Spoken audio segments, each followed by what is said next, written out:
বর্জ্য বিভিন্ন রকমের হয়ে থাকে, তবে তার মধ্যে ভয়ানক রকমের বর্জ্য হচ্ছে তেজস্ক্রিয় বর্জ্য। এই তেজস্ক্রিয় বর্জ্যের জন্য কিন্তু আমাদের দূষণের পরিমাণ এবং বিভিন্ন রকম রোগের পরিমাণ ভীষণ হারে বাড়ে।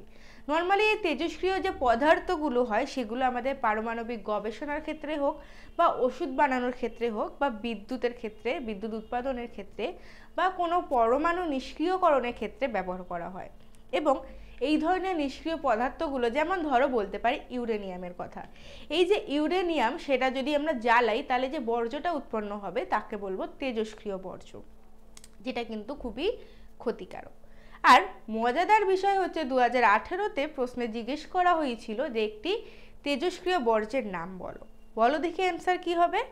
একদমই ঠিক, ইউরেনিয়াম। এমনই আরও ইম্পর্টেন্ট কোশ্চেন জানতে হলে 2025-এর মাধ্যমিকের জন্য প্রস্তুতি নিতে হলে মিনসি একাডেমিকে ফলো করো।